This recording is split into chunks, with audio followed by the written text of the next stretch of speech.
ആകാശവാണി. നമസ്കാരം. പ്രത്യേക വാർത്താ ബുള്ളറ്റിൻ വായിക്കുന്നത് സുധിൻ സൈനുദ്ദീൻ.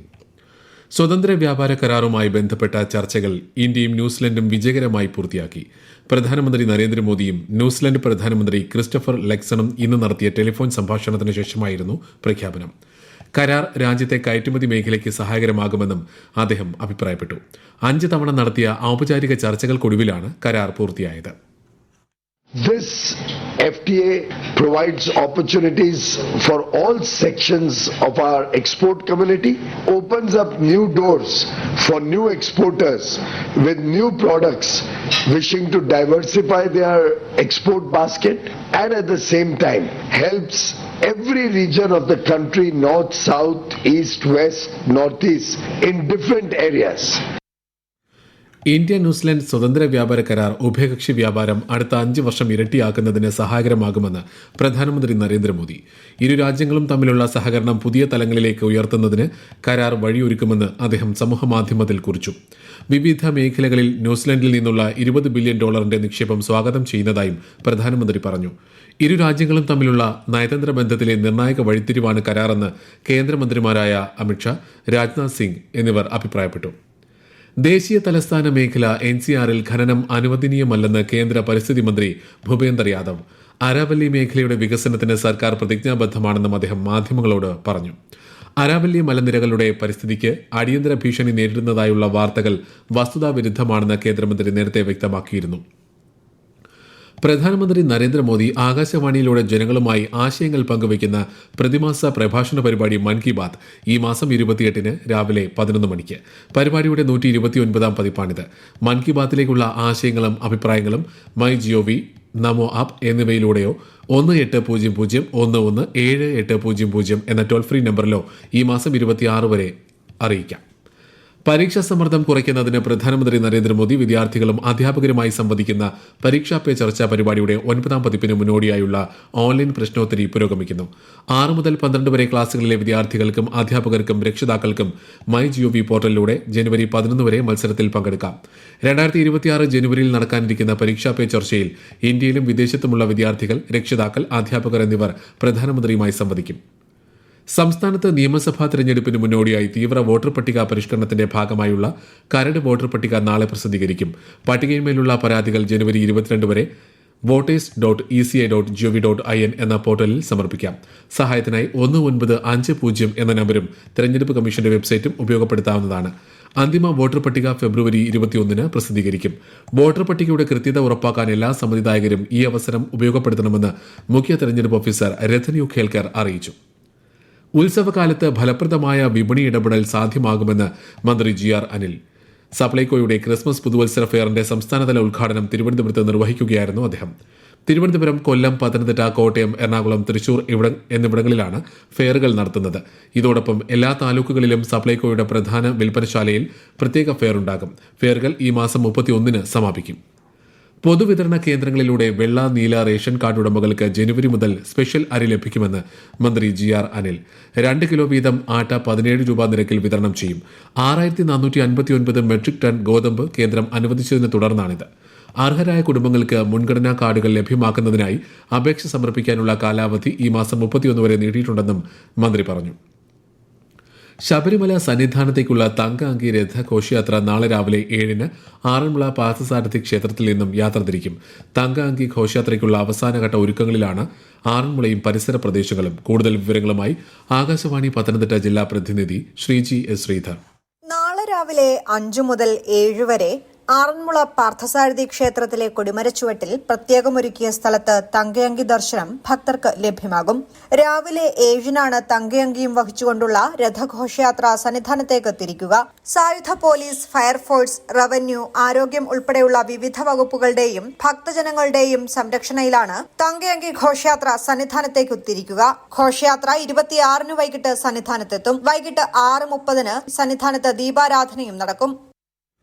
തിരുവനന്തപുരം മെഡിക്കൽ കോളേജിൽ മസ്തിഷ്ക മരണം സംഭവിച്ച 45-കാരന്റെ ഹൃദയം എയർ ആംബുലൻസിൽ കൊച്ചിയിലെത്തിച്ചു. എറണാകുളം ജനറൽ ആശുപത്രിയിൽ ചികിത്സയിൽ കഴിയുന്ന നേപ്പാൾ സ്വദേശിനിക്കാണ് ഹൃദയവാൽവ് ദാനം ചെയ്യുന്നത്. ശസ്ത്രക്രിയ പുരോഗമിക്കുകയാണ്. പാലക്കാട് വാളയാറിൽ ആൾക്കൂട്ട മർദ്ദനമേറ്റതിനെ തുടർന്ന് കൊല്ലപ്പെട്ട ഇതര സംസ്ഥാന തൊഴിലാളിയുടെ കുടുംബത്തിന് നീതി ഉറപ്പാക്കുമെന്ന് മുഖ്യമന്ത്രി പിണറായി വിജയൻ. പ്രതികൾക്കെതിരെ കർശന നടപടിയെടുക്കുമെന്നും അദ്ദേഹം അറിയിച്ചു.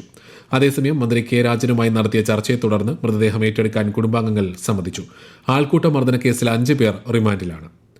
അതേസമയം ആൾക്കൂട്ടാക്രമണത്തിൽ മരണപ്പെട്ട റാം നാരായൺ ബഗേലിന്റെ മൃതദേഹവും കുടുംബാംഗങ്ങളെയും വിമാനമാർഗം നാട്ടിലെത്തിക്കാനുള്ള നടപടികൾ സ്വീകരിച്ചതായി തൃശൂർ ജില്ലാ കളക്ടർ അർജുൻ പാണ്ഡ്യൻ അറിയിച്ചു.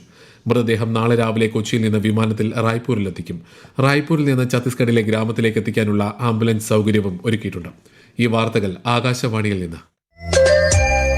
ആകാശവാണി വാർത്തകളും വാർത്താ അധിഷ്ഠിത പരിപാടികളും all India radio news Thiruvananthapuram YouTube ചാനലിലും all India radio news Thiruvananthapuram Facebook പേജിലും AIR ന്യൂസ് _തിരുവനന്തപുരം ഇൻസ്റ്റഗ്രാം അക്കൌണ്ടിലും AIR ന്യൂസ് _TVM X ഹാൻഡിലും ലഭ്യമാണ്.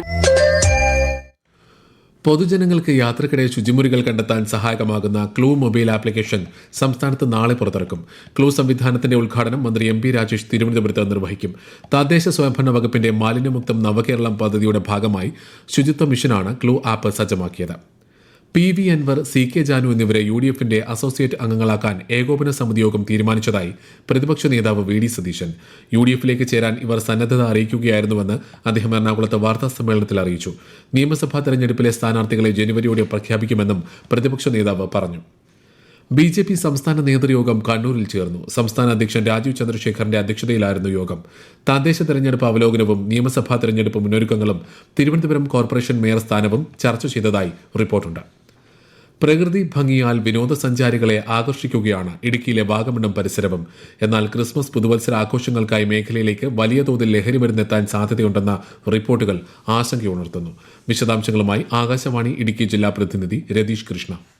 ഇരാറ്റുപേട്ട, കാഞ്ഞാർ, ഏലപ്പാറ, ഉപ്പുതറ എന്നിവിടങ്ങളിൽ നിന്നുള്ള 4 പ്രധാന വഴികളാണ് ഇവിടേക്കുള്ളത്. എന്നാൽ ഈ വഴികളിലൊന്നും കാര്യമായ വാഹന പരിശോധനയില്ലാത്തത് ലഹരി സംഘങ്ങൾക്ക് തുണയായി മാറുന്നുണ്ട്. ബാംഗ്ലൂർ ഉൾപ്പെടെയുള്ള നഗരങ്ങളിൽ നിന്നും മാരകമായ സിന്തറ്റിക് ഡ്രഗ്സുകൾ ഉൾപ്പെടെയുള്ളവ കൊണ്ടുവരുന്നതായാണ് ഇതിനോടകം പിടിയിലായവരിൽ നിന്ന് പോലീസിനും എക്സൈസിനും ലഭിച്ച സൂചന. ക്രിസ്മസ് പുതുവത്സര ആഘോഷങ്ങൾക്കായി വാഗമൺ കേന്ദ്രീകരിച്ച് വൻതോതിൽ ലഹരി എത്തിക്കാൻ സാധ്യതയുണ്ടെന്ന രഹസ്യാന്വേഷണ റിപ്പോർട്ടുകളുമുണ്ട്. ക്രിസ്മസ് പുതുവത്സര ആഘോഷങ്ങളോടനുബന്ധിച്ച് തിരുവനന്തപുരം ജില്ലയിൽ ലഹരിക്കടത്തും ഉപയോഗവും തടയുന്നതിനായി പരിശോധന ശക്തമാക്കും. എക്സൈസ് സ്പെഷ്യൽ എൻഫോഴ്സ്മെന്റ് ഡ്രൈവിന്റെ ഭാഗമായി കളക്ടറേറ്റിൽ ചേർന്ന ജില്ലാതല ജനകീയ സമിതി അവലോകന യോഗത്തിലാണ് തീരുമാനം. ജനുവരി 5 വരെയാണ് സ്പെഷ്യൽ ഡ്രൈവ്. മയക്കുമരുന്നിനെതിരായ ഓപ്പറേഷൻ ഡി ഹണ്ടിന്റെ ഭാഗമായി സംസ്ഥാന വ്യാപകമായി നടത്തിയ പരിശോധനയിൽ 68 പേർ അറസ്റ്റിലായി. 65 കേസുകൾ കൂടി രജിസ്റ്റർ ചെയ്തു. ക്രിസ്മസ് പുതുവത്സര ആഘോഷങ്ങളുടെ ഭാഗമായി സംഘടിപ്പിക്കുന്ന വസന്തോത്സവത്തിന് മറ്റന്നാൾ തിരുവനന്തപുരം കനകക്കുന്നിൽ തുടക്കമാകും. ടൂറിസം വകുപ്പും ജില്ലാ ടൂറിസം പ്രൊമോഷൻ കൌൺസിലും ചേർന്നാണ് വസന്തോത്സവം സംഘടിപ്പിക്കുന്നത്. അടുത്ത മാസം 4 വരെയാണ് വസന്തോത്സവം. റബ്ബർ പാലിൽ നിന്ന് പരിസ്ഥിതി സൌഹൃദ പെയിന്റ് നിർമ്മാണ സാങ്കേതിക വിദ്യയുമായി കോട്ടയം പുതുപ്പള്ളി ഇന്ത്യൻ റബ്ബർ ഗവേഷണ കേന്ദ്രം. ഔദ്യോഗിക ഉദ്ഘാടനം മന്ത്രി VN വാസവൻ നാളെ കോട്ടയത്ത് നിർവഹിക്കും. പുതുപ്പള്ളി ഇന്ത്യൻ റബ്ബർ ഗവേഷണ കേന്ദ്രത്തിൽ നടക്കുന്ന ചടങ്ങിൽ പെയിന്റ് നിർമ്മാണത്തിന്റെ സാങ്കേതിക വിദ്യയും മന്ത്രി കൈമാറും. തൃശൂരിൽ ബീച്ചിൽ ജിപ്സി വാഹനം മറിഞ്ഞ് വിദ്യാർത്ഥി മരിച്ചു. സംഭവത്തിൽ ജിപ്സി ഓടിച്ച കയ്പമംഗലം കുരീക്കുഴി സ്വദേശി ഷജീർ അറസ്റ്റിലായി. റൂറൽ SPയുടെ നേതൃത്വത്തിലുള്ള സംഘമാണ് ഇയാളെ അറസ്റ്റ് ചെയ്തത്. സ്ത്രീകളുടെ ക്ഷേമം ഉറപ്പാക്കുന്നതിന് സംസ്ഥാന സർക്കാർ ആവിഷ്കരിച്ച സ്ത്രീ സുരക്ഷാ പദ്ധതിയിലേക്ക് ഇന്നു മുതൽ അപേക്ഷകൾ സ്വീകരിച്ചു തുടങ്ങി. നിലവിൽ മറ്റ് സാമൂഹിക ക്ഷേമ പദ്ധതികളുടെയോ പെൻഷനുകളുടെയോ ഗുണഭോക്താക്കളല്ലാത്ത അർഹരായ സ്ത്രീകൾക്ക് പ്രതിമാസം 1000 രൂപ ധനസഹായം ലഭ്യമാക്കുന്നതാണ് പദ്ധതി. ഇന്ത്യ ശ്രീലങ്ക വനിതാ 2020 ക്രിക്കറ്റ് പരമ്പരയിലെ 2ാം മത്സരം നാളെ വിശാഖപട്ടണത്ത് നടക്കും. 5 മത്സരങ്ങളുള്ള പരമ്പരയിൽ ആദ്യ മത്സരത്തിൽ ഇന്ത്യ ശ്രീലങ്കയെ 8 വിക്കറ്റിന് പരാജയപ്പെടുത്തിയിരുന്നു. അവസാന 3 മത്സരം തിരുവനന്തപുരത്താണ് നടക്കുന്നത്. പരമ്പരാഗത വൈദ്യശാസ്ത്രത്തെ ആഗോള ആരോഗ്യ സംരക്ഷണ മാനദണ്ഡങ്ങളുമായി സംയോജിപ്പിക്കാൻ ലക്ഷ്യമിട്ട് കേന്ദ്ര സർക്കാരും ലോകാരോഗ്യ സംഘടനയും ന്യൂഡൽഹി യോഗം ചേർന്നു. സംഘടനയുമായി ഇക്കഴിഞ്ഞ മെയ് മാസത്തിൽ ഒപ്പുവെച്ച ധാരണാപത്രത്തിന്റെ തുടർച്ചയായാണ് യോഗം. ആയുർവേദം, സിദ്ധ, യുനാനി ചികിത്സകളെ തരംതിരിക്കുന്നതിനുള്ള ആഗോള സംവിധാനം വികസിപ്പിക്കുക എന്നതാണ് കരാറിന്റെ ലക്ഷ്യം. അടുത്ത വർഷം ഏപ്രിൽ 1 മുതൽ പൌരന്മാരുടെ സമൂഹമാധ്യമ അക്കൌണ്ടുകൾ, ഇമെയിലുകൾ, മറ്റ് ഡിജിറ്റൽ പ്ലാറ്റ്ഫോമുകൾ എന്നിവ കൈകാര്യം ചെയ്യാൻ ആദായനികുതി വകുപ്പിന് അധികാരമുണ്ടായിരിക്കുമെന്ന തരത്തിൽ പ്രചരിക്കുന്ന വാർത്ത അടിസ്ഥാനരഹിതമാണെന്ന് PIB ഫാക്ട് ചെക്ക് വിഭാഗം.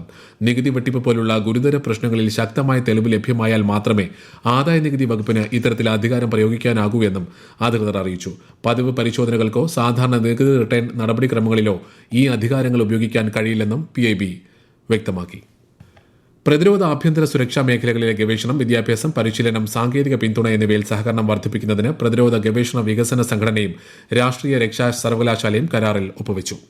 പ്രത്യേക വാർത്താ ബുള്ളറ്റിൻ കഴിഞ്ഞു. അടുത്ത വാർത്താ പ്രക്ഷേപണം നാളെ രാവിലെ 6:45.